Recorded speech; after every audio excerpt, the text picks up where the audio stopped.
भोले बाबा जोगिया हो राम।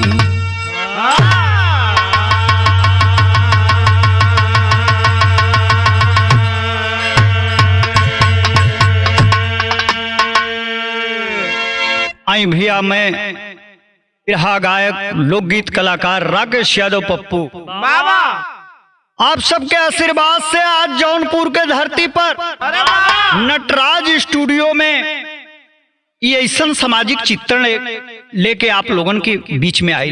बाबा सामाजिक दुर्व्यवस्था के दहेज के जौन लोभी बाना और दहेज पर बल देता उनके गाल पर इतना बढ़िया तमाचा मारत हुआ कवि जी अंकुर भैया के देख रेख से रिकॉर्डिंग चल रहा बा। आप ही बिरहा दहेज पर विराम लगावे बदे सुन रहल बानी दिलवाले बिरहा म्यूजिक बैनर तले। भूमिका के लाइन में कहत हुआ कवि जी का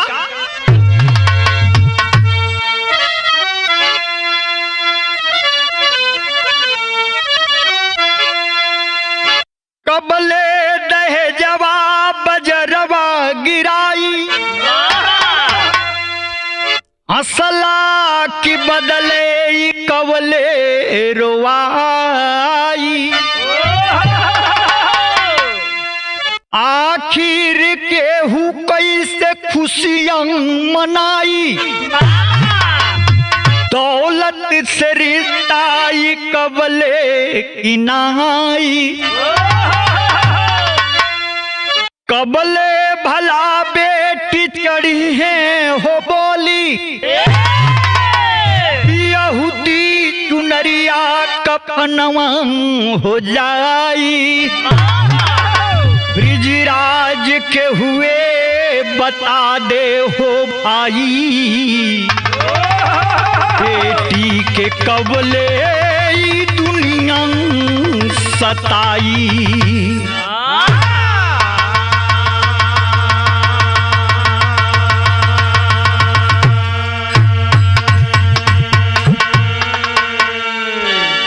कबले भला बेटी चढ़ी है बली यहूदी चुनरिया कफनवा हो जाई ब्रिजराज के हुए बता दे भाई बेटी की कबले ये दुनिया सताई। दहेज लेना और देना दोनों ही पाप है, पाप ही नहीं महापाप है। लेकिन लोग कहाँ मानता दे वहू वाला खुश ले वहू वाला खुश, लेकिन घटना घट जाती है तब दिमाग में बात समझ आवता। हमरे बिरहा में आगे बढ़ला पहले एक लाइन गजल लगल मास्टर साहब कैसे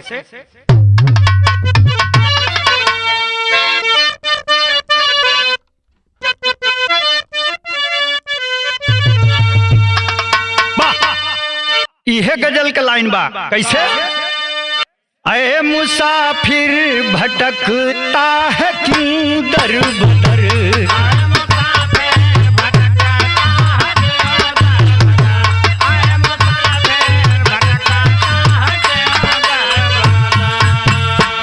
दोनों आलम का रहबर मदीने में है। ऐ मुसाफिर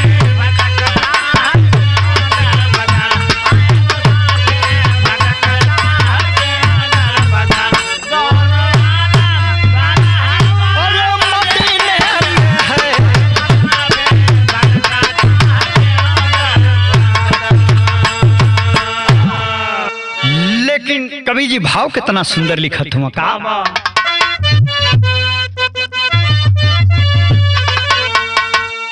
बेटी की जिंदगी क्या बनाया खुदा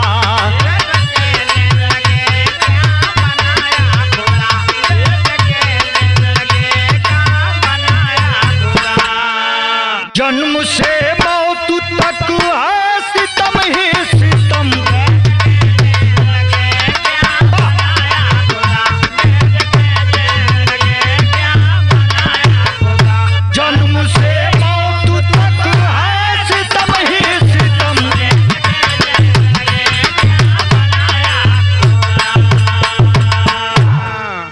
आए 22 साल 20 साल अपने बाबू माई की गोद में आँखी के सामने सोझा रहलू कुछ दिन के बाद जब जीवन आधा पड़ाव पर गई हो, फिर जाके केहू और दूसरे के बेटी बने के बाद, बहू बने के बाद, पत्नी बने के बाद एक परिवार में एडजस्ट होना 4 दिन के लिए बाबू बड़ा मुश्किल होता है। यहाँ जीवन ही आधा दूसरे जगह शिफ्ट होकर बिताना है। ताना महना तमाम तरह का लाछन लगेला हमारी बेटी बहन पर, लेकिन ये बात कहाँ के हो मास्टर, सच्ची घटना पर कवि जी लिखत हूँ का।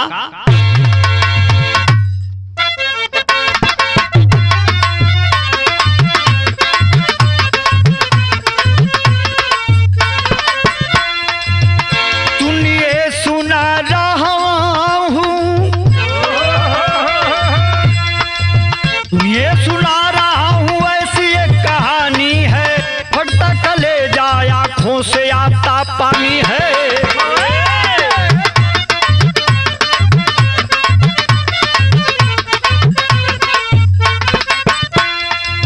प्रांत बिहार में,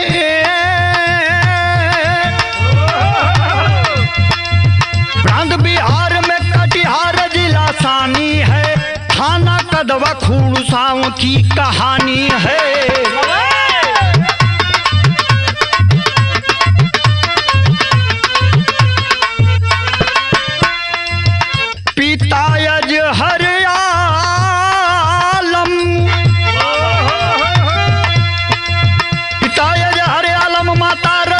खातून रही बेटी रुखसाना खातून उम्र में मशगूल रही।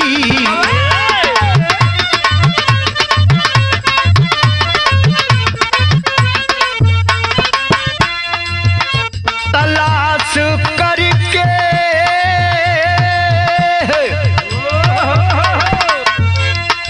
तलाश करते ही करते पुड़िया डमरुआ आए हैं, तलाश करते करते पुड़िया डमरुआ आए हैं, घनगाम डुमरा गुलाम से कह सुनाए हैं।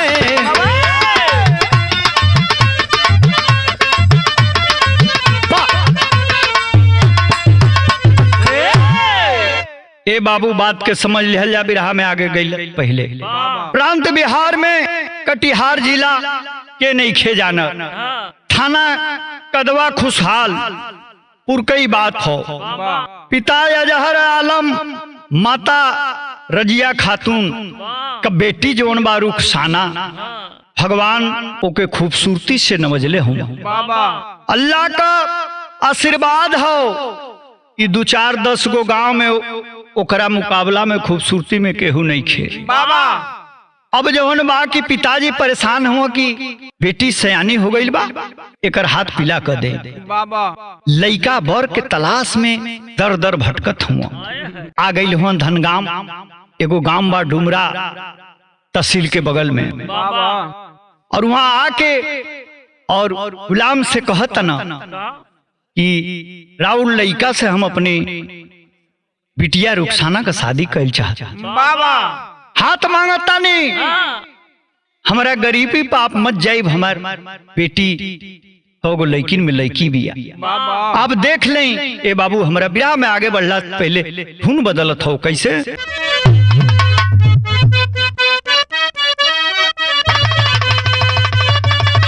बा मास्टर साहब बड़ी पुरान धुन बा कैसे। अरे कुआं ना पे आईली पनिहारी, न कुआं ना उमड़ता आवे,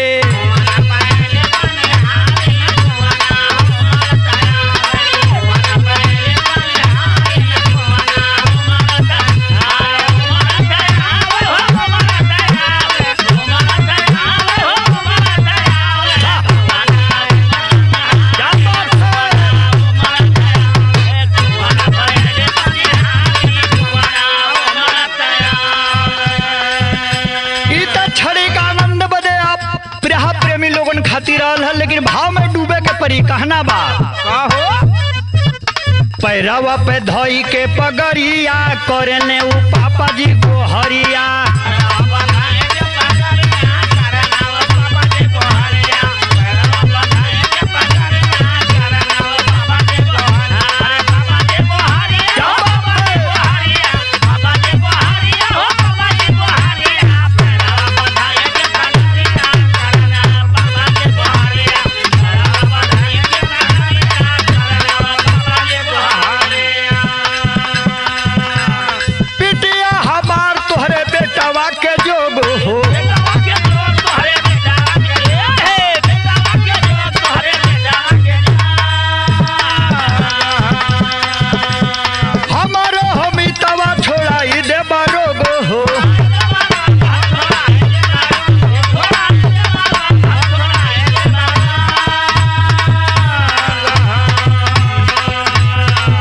बरसत रही फुलवरिया करे न हो पापा जी गोहरिया।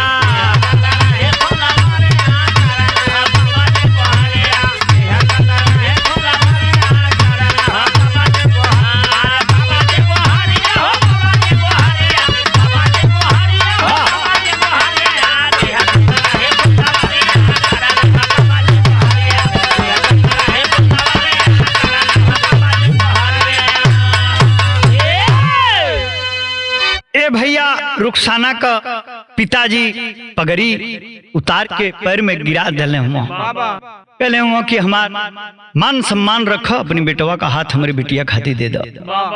तर्ज बदल गई बिरहा में आगे गैला से पहले बड़ी चटकदार तर्ज लगल हो। कैसे मास्टर साहब?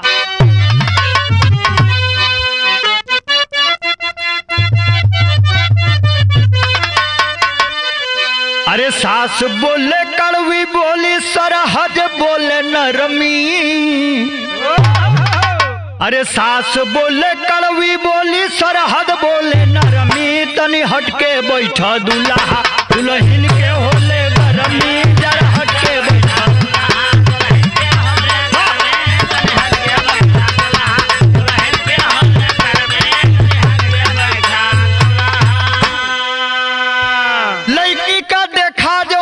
कंप्लीट हो गई सूरज भैया।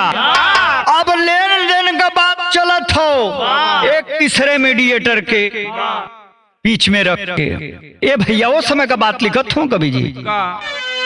अरे 2 लाख अंगूठी माला पे तो भइल सगाजी। अरे 2 लाख अंगूठी माला पे तो भगैली सगाजी। बरतिया दुआरे आई तब बादल बसान आई। बरतिया दुआरे आई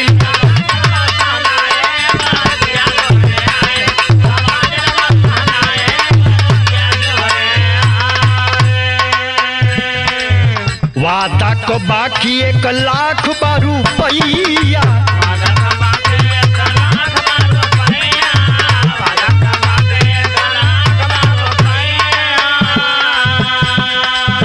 कसहु भइल देखा बेटी के बिदैया।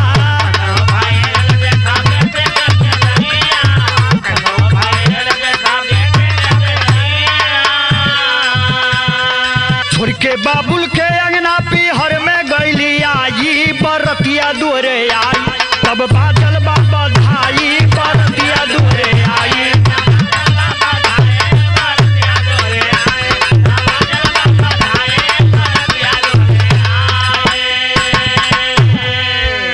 ए भैया मुस्लिम धर्म के नियम से, सिस्टम से, पद्धति से बारात गई है और निकाह हो जाता है। 2 लाख दहेज की बात थी, अंगूठी माला की बात थी। अंगूठी और माला मिल गई, 1 लाख रुपया कम होके लगल हो। 1 लाख रुपया का समझौता भइल है कि जल्दी ये हमनी के दे दिहल जाए।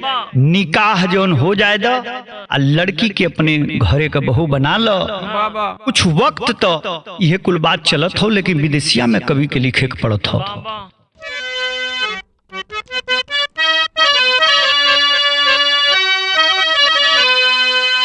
लेके दिलवा में हजारों सपनावा हो। अब बेटी आई गईली पिया जी के भवनवा। आज बाटे सुहाग के रतिया भैया हो। होई पिया संग मोर जीवन के मिलनवा। दारू के नशा में अइले अजीमुल घतिया हो। करे रुखसाना से उल्टा सीधा बतिया। अरे लईबू ना जवले 1 लाख रुपया हो। आतवल बाटे नहीं तोहरो भलैया। ये भैया शराब के नशे में 1 लाख रुपया चल रहा था। अजीमूल जब पहुंचा है पति रुखसाना के पास, आओ न तावे भैया, प्रेम मोहब्बत का बात होके के चाहिए। दो दिल एक जिस्म बनने वाली बात पे कोई चर्चा नहीं करता है। सवाल दाग देता है कि 2 लाख की बात हुई थी, 1 लाख लेके आई हो। जब तक 1 लाख रुपया नहीं मंगा लोगी, निकाह तो हो गया है, लेकिन मेरे दिल में तुम्हारे लिए पत्नी का जगह नहीं है। तेरी के भाव में कभी लिखत हम का,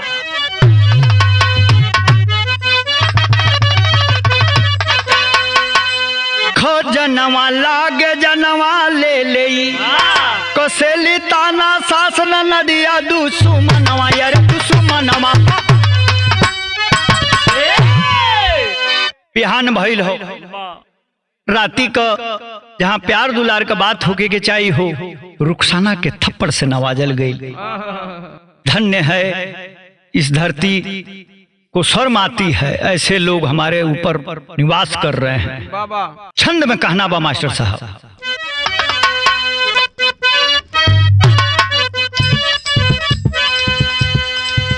जे करी खातिर सब कुछ छूटल,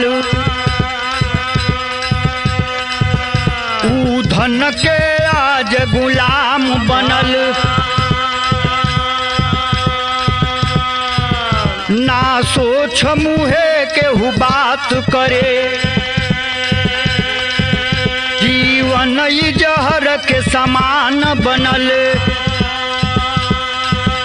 जे भी आवे जे करे से बोले, जे भी आवे जे करे से बोले, उल्टा डायन के नाम पड़ल।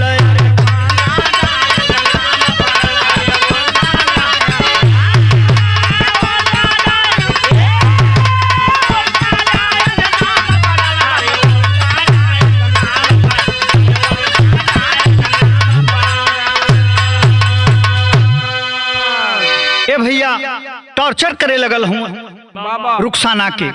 रुखसाना मजबूरन ना चाहते हुए अपने पिताजी को फोन करती, कहती है कि पिताजी मैं नहीं कहना चाह रही थी, मैं सारे कर से वाकिफ हूँ, अब दर दर ठोकर खा खा के सारा इंतजाम किए, इस मुंह से आपसे कहूँ, लेकिन शायद ये लोग पापी हैं, अधर्मी हैं, हो सकता है कि हमें जिंदा नहीं छोड़ेंगे 1 लाख रुपए के लिए। बाबूजी कहत हूँ कि अरे बेटा, जैसे कुल व्यवस्था कैली हो, 1 लाख रुपया उरी कर्जा सही, हम तो कहला ही रही है कि जल्दी से जल्दी हम चुका दे, लेकिन जब ना समझता लोग तो कल हम लेके आवता नहीं। ए बाबू, हमारे बिरहा में आगे बढ़ला से पहले बड़ी मार्मिक तर्ज बदलत हो।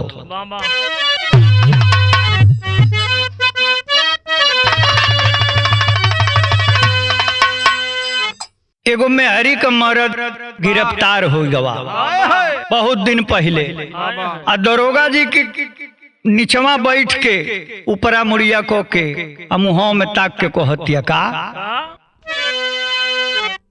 अरे बाबू दरोगा जी, अरे कवन गुनहिया पियवा बदल मोर, बाबू दरोगा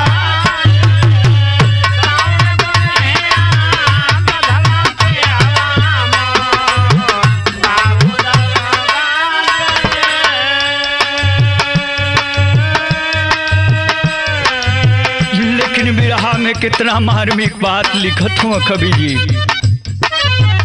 रोवे घरवा में, रोवे घरवा में, रुको साला तब होई के लाचार, रोवे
ए भैया परेशान बा। इधर जौन है कि देवर और ननद सास ससुर मिलके मारत हुआ से कि क्या छुप के बात कर रही थी। बताओ, आधा हम लोगों ने सुना है, बार बार कह रही है कोई शिकायत अपने परिवार की नहीं कर रही थी, उसी पैसे की बात किया हूँ। ए बाबू शक जौन है कि बढ़त जात हो, इतनी धून की पिटाई कर देना सब उल्टा सीधा जगह चोट लग गई कि रुखसाना अचेत हालत में जौन बा की जमीन पर गिरल पड़ल बे। हमारे बिरहा में मास्टर साहब धुन बदल हुआ कवि जी का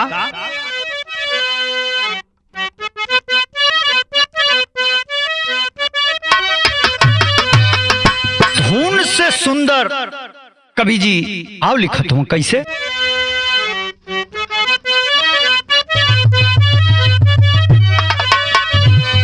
अरे ये घोट पनिया पिया दे तू माई,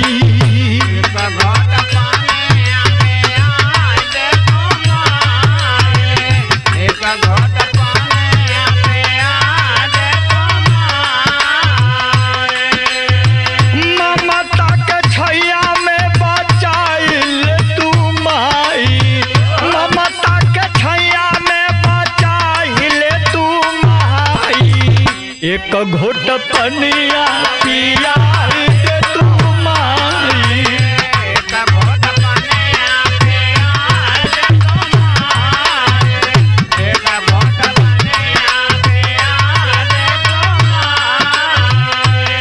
बाबूजी फर्श पर औधे मुंह पड़ी हुई है रुखसाना, आवाज दे रही है कि सासू माँ आपका तो सुबह शाम मैं पैर दबाती थी, सेवा करती थी, पानी और दवा का ख्याल रखती थी, आखिरी वक्त में एक गिलास पानी तो पिला दीजिए। बाकी नहीं सुनने वाला केहू बाटे पीर हो,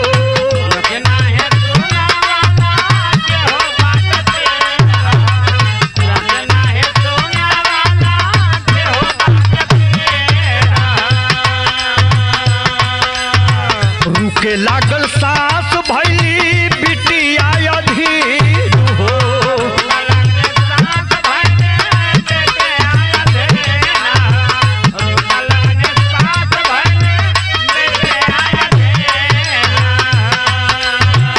चली जाई जानवा बचाइल तू माई, चली जाई जानवा बचाइल तू माई, एक घोट पनिया पिया दे तू माई।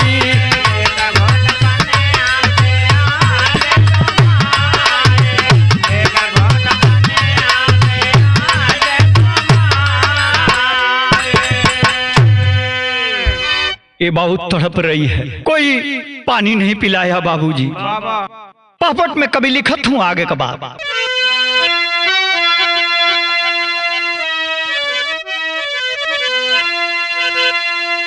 अरे गैली कली जब एक कदम से मुरझाई हमारे भाई हो, अपनिया में दियाली सासू जहर मिलाई हमारे भाई हो,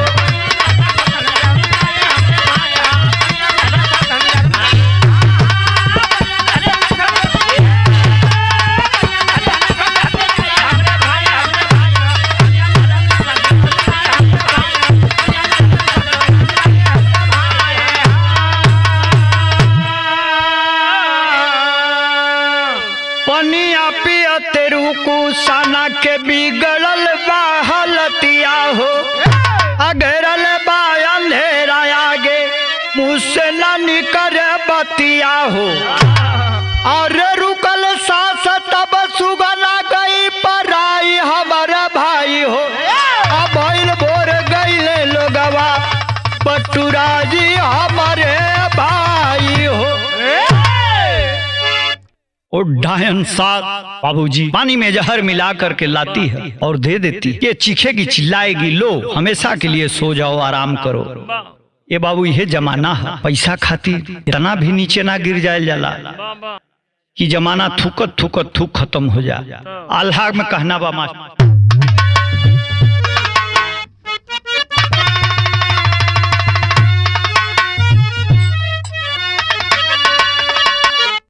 कबले मरल जाई है ऐसे दुनिया में बिटिया।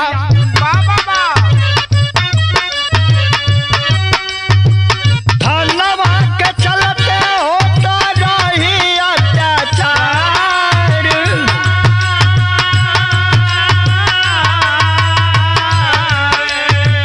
केहू देई पिछले बा केहू देई दिहले बाटे थाना के खबरिया भैया। दल बल साथे आई गईले थानेदार।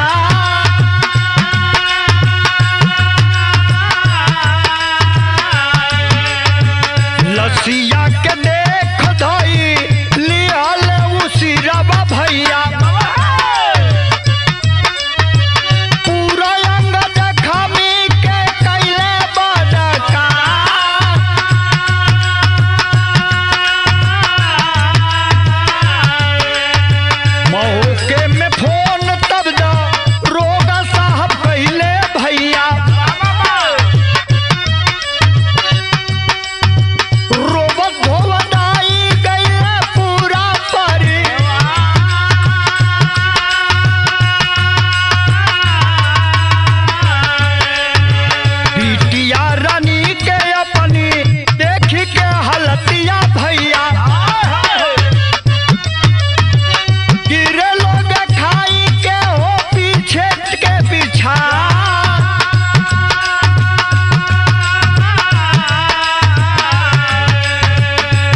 भैया धनवा खातिर ले ले बदनवा काहे।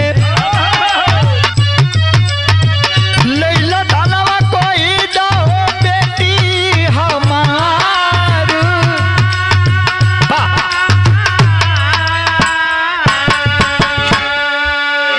ए बाबू थाने पर किसी पड़ोसी ने खबर दिया है। दरोगा साहब आयल हुआ माजरा समझ गए बाड़ा। पड़ोसियों के संकेत के अनुसार समझ गए हैं कि ये दहेज की बात है। दहेज के लिए इस बिटिया को तड़पा तड़पा के मार दिया गया है। ये बाबू रुखसाना के बाबूजी के फोन लगोले हूँ। रुखसाना के मोबाइल से नंबर लेके जब सुनले है लोग पैसवा इकट्ठा करके रखले रहे लोग। आयल हुआ पिताजी दरोगा साहब से कहत हूँ कि देखिए पैसा इंतजाम करके रखा था, आज ही पहुंचाने की बात थी। इतना भी क्या जल्दी था कि मेरी बिटिया को मार दिए सब हैवान। ये बाबू ये होता है धरती पर। कहीं बेटी बहन के दहेज खातिर जला दिहल जात है, कहीं इतना प्रताड़ित कइल जात बा कि खुदकुशी करे पर मजबूर हो जात है। सो आहे भैया, जब अबला ना रही बहन बेटी ना रही है तो ये संसार कैसे चली। खड़ी के भाव में कभी बताओ तुम।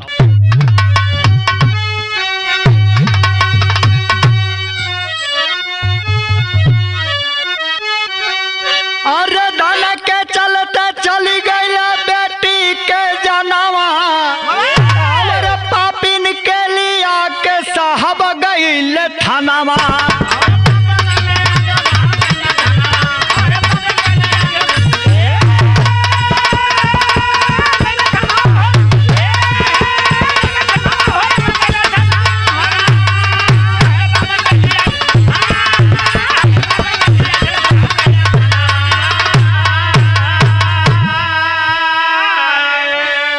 मारी के दरोगा साहब कैले चलान हो। अजलिया में बंद आज बाट सैतान हो। अरे कबले दहेज के खातिर बने हैं लोग सैतानवा। और पापिन के लिया के साहब गईल थानावा।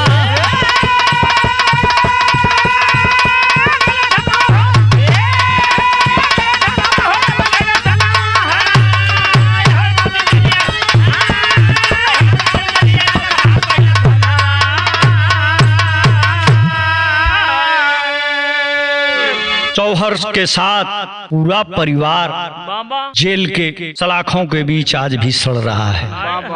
ऐसा ही होना चाहिए। बुरे कर्म का बुरा नतीजा ना मानो तो कर देखो। अरे जिसने यारों उसका घर देखो। भैया हो बिरहा के समाप्ति पे कभी लिखत हूँ का कुसुम पराग स्वामी जद्दू स्वर्ग में है गमगीन। अरे कहे सुरेंद्र काशी की काशी तारा छीन हो, खजनवा लागे जनवा ले लई, खजनवा लागे जनवा ले लई, राकेट ब्रिजराज तब